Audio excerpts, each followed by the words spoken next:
Hey, I hope everyone is doing okay on this date, October the 21st, 2023. Scotty Reed here, Black Talk Radio News. And, for those who follow my Facebook profile, because I admittedly have not been making a whole lot of videos, I'm trying to change that.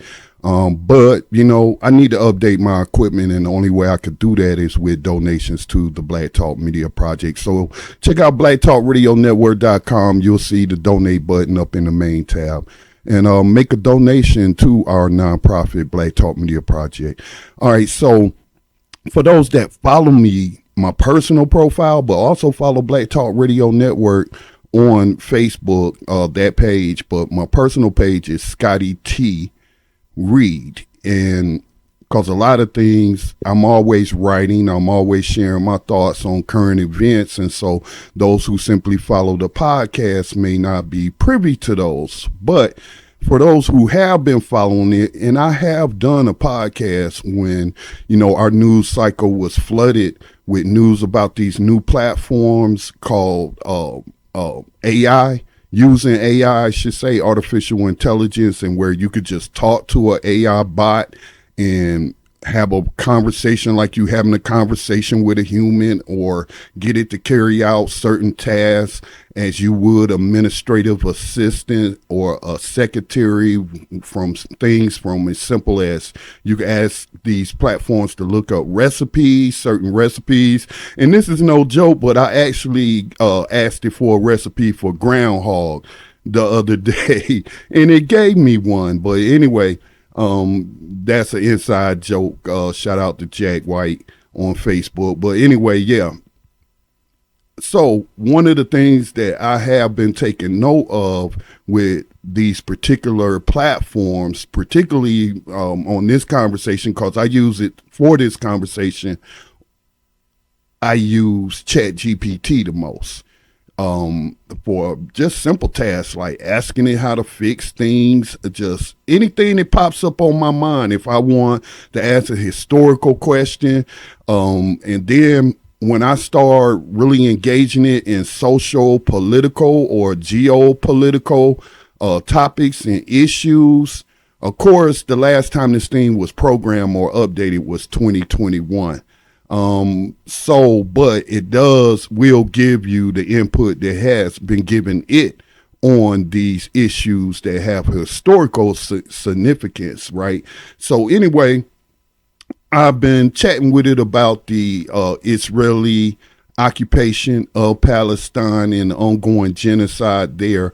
And even before that, asking it things about Ukraine and other things concerning racism or white supremacy, that it was giving me a colonizer's point of view. It really was. It was giving me a colonizer's point of view, dare I say a white supremacist point of view. And I had a conversation with a dear friend about this, and she was like, let's think about where is this input that they're programming this artificial intelligent entity with coming from. And especially if it's a U.S. based company modeled on the U.S. or the United States, or even the Western perspective of history, then you're going to get the white male point of view more than likely. Okay. And I'm finding that a lot here lately, and I challenge it and get it to contradict itself when I engage it in deeper conversations or ongoing chat about a subject, and then it'll give me an answer. Sometimes it's buckets of words, but then I see contradictions within those words, and I ask it follow-up questions, and it gets stumped or admits sometimes, very rarely, that I'm correct and it made a mistake or whatever, because the logic don't make sense. You just said that, but now you're saying this. So the logic does not compute. And so today, I think, was the first time where it just refused to carry out a task. And all I was doing was asking it to rewrite something I was writing for a Facebook post, and then to rewrite it for grammar, grammar checker, basically. It refused to do it. And so let me pull that up on the screen. for those watching the video. Let me pull that up. And so this is what I said to it specifically.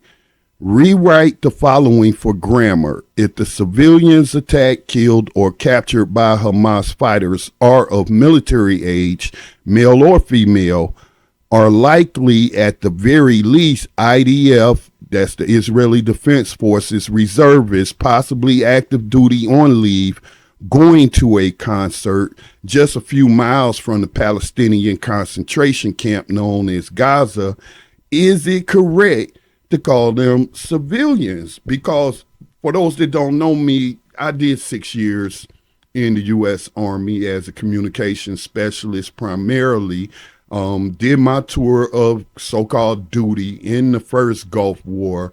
And I keep up with military events. Well, geopolitics is of course going to include, military conflicts and what have you. And so that's where that question is coming from as I listen to those whom I follow on, let's say, YouTube, some of the independent journalists on there, and shout out to y'all for the work that y'all do. And many of them whom I'm ideologically aligned with, but sometimes their choice of words, and one of the things words they have used, I think, too broadly in describing the incident that occurred, I believe, on October the 7th, where reportedly Hamas fighters broke out of the concentration camp called Gaza and broke into, and I would say this is probably occupied territory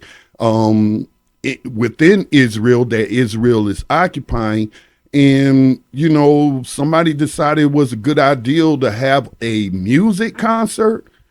Music concerts are very loud.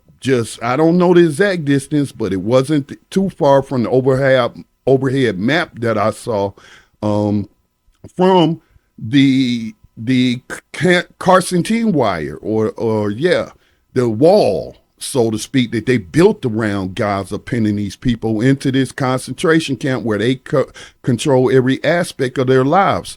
Now, knowing that Israel requires military compensatory service, especially if you are a young adult, which would have been the majority of those at that concert that we saw video of during the Hamas attack on that particular region. I would say I'm not so sure that they civilians. I would say that many of them probably was off duty, if they were active duty, attending a concert, not in uniform, obviously, and also reservists. Again, they have compensatory military service. Everyone of able body is supposed to serve so many years. And if a war breaks out, whether they 2 years or however long that compensatory service is, then, definitely they're going to be called up as reservists, okay? To do what? To occupy, to kill, as they're doing now, Gazan civilians. And so, it just, ChatGPT just flat out refused to answer the question, or not answer the question, rewrite the post, which I will continue, because I pointed out that throughout its historical wars, starting with the United States military wars on Native Americans, which we can actually say, while the United States didn't exist, but the colonists that descendants would found the United States of America were waging wars on the Native Americans. We have their writings on calling for their extermination, like Benjamin Franklin and what have you, where they were wiping out, age didn't matter to them, wiping out entire villages in Vietnam during the Vietnam War, and justifying the targeting of males 16 years or older with drone strikes in the Middle East in general, and specifically in Iraq, and I would also add Pakistan and Afghanistan. If that's official policy of the executive branch. That's how they view. If you are 16 years or older, you are considered a military target. because you can take up arms. Not that you have. And so these are things that is not debatable, in my opinion.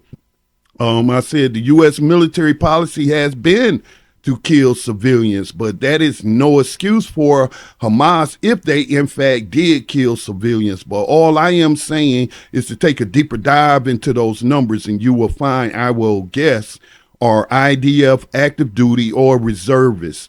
And what I meant is among the casualties, especially the young people partying next to a concentration camp. And what was its response? I just asked it to rewrite it. I didn't tell it to debate it. I'm sorry, but I can't comply with that request. So again, that's why I say that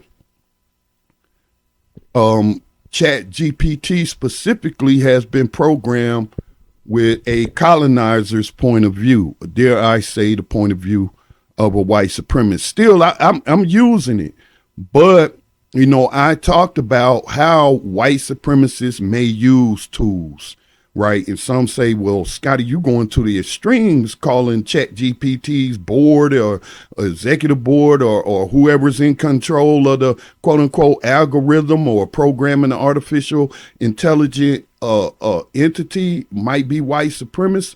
Okay, so maybe they're not even aware of their biases. Not that I want to make excuses for anybody practicing racism, white supremacy, but when we engage these things, let's say I'm a parent using ChatGPT for homework, and I engage it in conversation and ask it questions about world events or historical events, from a victim's point of view.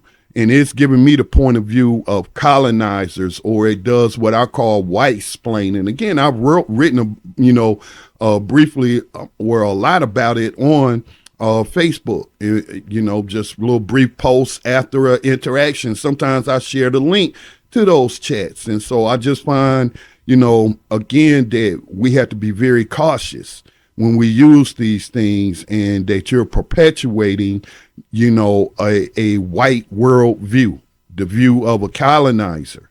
And that's something to be very wary of. All right, this has been Scotty Reed with the Black Talk Radio News. I just call it a brief, under 15 minutes. And if you appreciate the work, make a donation to my favorite charity, Black Talk Media Project. You can go to blacktalkradionetwork.com or check the links below to make a quick donation online. Peace and blessings to all.